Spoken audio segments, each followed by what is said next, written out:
To Chitra சமையல். இன்றைக்கி நாம் பச்சைப்பயிறு தோசை ஆந்திரா ஸ்டைலில் செய்ய போகிறோம். அதற்கு சைட் டிஷ்ஷாக இஞ்சி சட்னி செய்ய போகிறோம். இட்லி மாவு இல்லாத நேரத்தில் இந்த தோசை செஞ்சு சாப்பிடலாம், உடம்புக்கு மிக நல்லது. வாங்க இதுக்கு தேவையான பொருள் நம்ம இப்போ பார்க்கலாம். இது 200 கிராம் அழாக்கு. இதில் ஒரு அழாக்கு பச்சைப்பயிறு எடுத்துருக்குறோம். கால் அழாக்கு பச்சரிசி, இதெல்லாம் சேர்ந்து கழுவி வச்சுருக்குறோம். இது ஒரு 5 மணி நேரம் தண்ணி ஊற்றி ஊற வைக்கணும். அடுத்து நம்ம இஞ்சி சட்னிக்கு தேவையான பொருள் நம்ம பார்த்துடலாம். 2 துண்டு இஞ்சி கட் பண்ணி வச்சுருக்குறோம். பெரிய வெங்காயம் 2 கொஞ்சம் பெரிய சைஸில் கட் பண்ணிக்கிறோம், ஏன்னா இது வதக்கி தான் செய்ய போகிறோம் சட்னி. 2 தக்காளி, கொஞ்சம் வெல்லம், பெருங்காயத்தூள் 1 ஸ்பூன், உப்பு தேவையான அளவு, ஒரு பிஞ்ச் புளி, ஒரு 6 வரமிளகாய். இப்போ நம்ம பச்சைப்பயிரை தண்ணி ஊற்றி ஊற வச்சுக்கலாம்.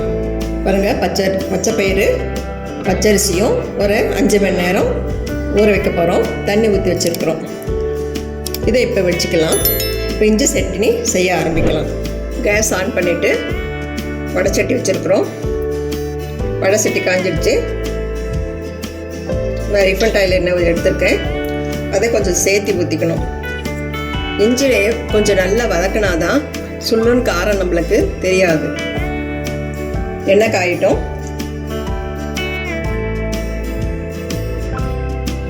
எண்ணெய் காஞ்சிடுச்சு. இஞ்சி போட்டுட்டோம். அது ஒரு 2 நிமிஷம் வதக்கிக்கலாம். இந்த இஞ்சி சட்னி எல்லாம் சாப்பிட்டுட்டு வந்தால் உடம்புக்கு ஜீரண சத்தாகும்.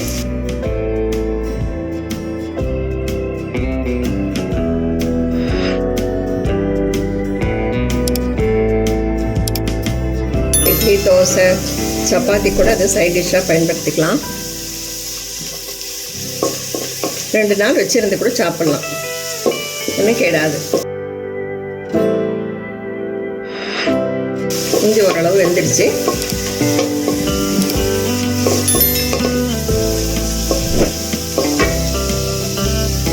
இப்போ நம்ம வெங்காயம் போட்டுக்கலாம்.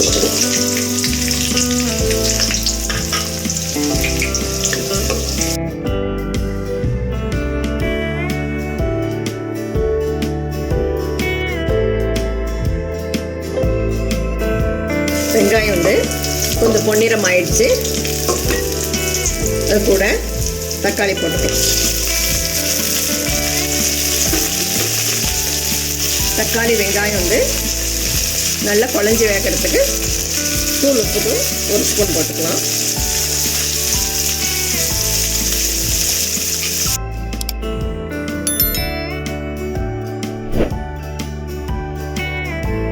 தக்காளி வெங்காயம் குழஞ்சி வெந்துடுச்சு. இப்போ எடுத்து வச்சுருந்த பெருங்காயத்தூள் போட்டுக்கலாம். கூட வரமிளகாய், புளி,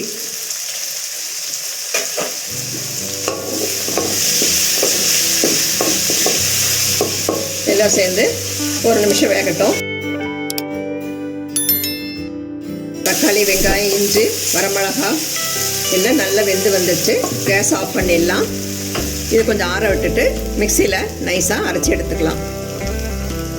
பச்சைப்பயிரும் பச்சரிசியும் 5 நிமிஷம் ஊறிடுச்சு.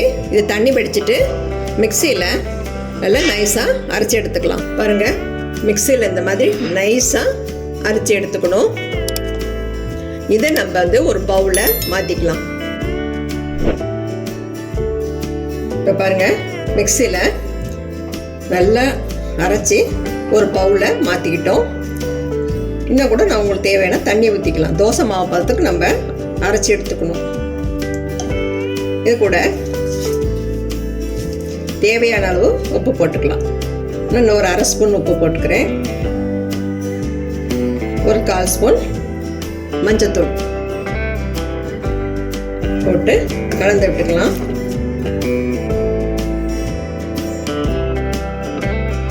இப்போ நம்ம ஆற வச்சிருக்கிறோம்ல வறுத்து இஞ்சி வெங்காயம் தக்காளி எல்லாம் அது நம்ம மிக்ஸி பவுலில் நைஸாக அரைச்சி எடுத்துக்கலாம். மிக்ஸி பவுலில் இஞ்சி சட்னி வந்து நைஸாக அரைச்சி எடுத்துக்கிட்டோம். இது கூட கொஞ்சம் வெல்லம் போட்டுக்கலாம். வெல்லம் போட்டு அரைச்சி ஒரு பவுலில் நம்ம மாற்றிக்கலாம். பாருங்க, ஒரு பவுலில் மாற்றிட்டோம். டேஸ்ட் பண்ணி பார்த்ததில் உப்பு காரெல்லாம் சரியாக இருக்குது. இதுக்கு ஒரு தாளிப்பு நம்ம கொடுத்துக்கலாம். கேஸ் ஆன் பண்ணிவிட்டு ஒரு தாளிப்பு கரண்டி வச்சுட்டோம். ஒரு 2 ஸ்பூன் எண்ணெய் விட்டுக்கலாம். ரொம்ப டேஸ்ட்டாக வந்திருக்கு இஞ்சி சட்னி. எண்ணெய் காஞ்சிருச்சு.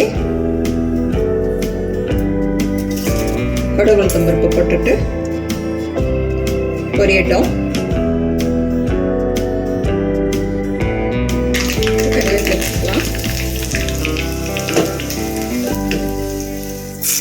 ஒரு தாளிப்பு கொடுத்துட்டோம்.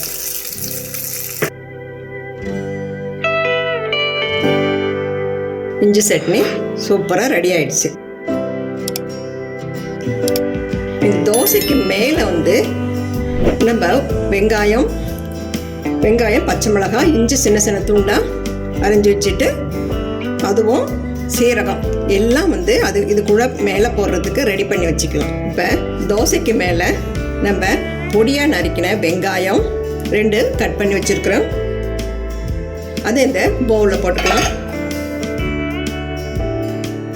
சீரகம் அது 1 ஸ்பூன் போட்டுக்கலாம். பச்சை மிளகாய் 2 பொடியாக கட் பண்ணி வச்சுக்கிறோம், அது போட்டுக்கலாம்.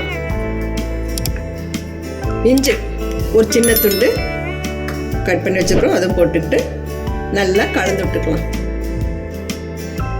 இது வந்து நம்ம தோசை மேலே ஊற்றி அது மேலே தூவி விட போகிறோம். பாருங்க, ஒரு பவுலில் பச்சை மிளகாய் வெங்காயம் இஞ்சி சீரகம் எல்லாம் கலந்து வச்சுட்டோம். அடுப்பில் ஒரு தோசைக்கல் வச்சு நல்லா சூடேறட்டும். நல்ல தோசைக்கல் சூடேறின அப்புறம் தான் இது தோசை ஊற்ற ஆரம்பிக்கணும். தோசைக்கல் நல்லா சூடேறிடுச்சு. இப்போ நம்ம தோசை ஊற்றிட்டு நம்ம கலந்து வச்சுருக்கிற வெங்காயம் பச்சை மிளகாய் இஞ்சி எல்லாம் தூவி விட்டுக்கிட்டோம். கொஞ்சம் நல்லா அமுத்தி விடணும் இந்த மாவோட.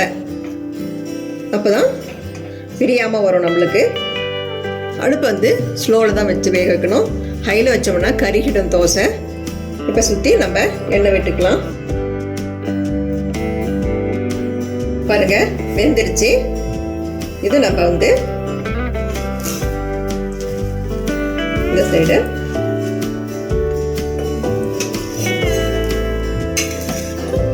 இந்த பக்கமும் வடிச்சு எடுத்துக்கலாம். சூப்பராக வந்திருக்கு. இதே மாதிரி மீதி மாவுலையும் தோசை ஊற்றி நம்ம எடுத்துக்கலாம். பாருங்கள், சுவையான பச்சை பயிறு தோசை, அது தொட்டுக்க இஞ்சி சட்னி ரெடி ஆயிடுச்சு. டேஸ்ட்டும் சூப்பராக வந்திருக்கு. நீங்களும் இதே அளவோட உங்கள் வீட்டில் செஞ்சு பாருங்கள். பாராட்டுக்கள் நிச்சயம். இந்த வீடியோ உங்களுக்கு பிடிச்சிருந்தா சித்ரா சமையலுக்கு லைக் பண்ணுங்கள், கமெண்ட்ஸ் பண்ணுங்கள், சப்ஸ்கிரைப் பண்ணுங்கள். உங்கள் ஃப்ரெண்ட்ஸுக்கும் ரிலேட்டிவ்ஸுக்கும் ஷேர் பண்ணுங்கள். உணவே மருந்து. மிக்க நன்றி. இந்த வீடியோ உங்களுக்கு பிடிச்சிருந்தா சித்ரா சமையலுக்கு லைக் பண்ணுங்கள், ஷேர் பண்ணுங்கள், சப்ஸ்கிரைப் பண்ணுங்கள். உங்களுடைய கருத்துக்களை கமெண்ட் செக்ஷனில் பதிவு பண்ணுங்கள். உணவே மருந்து.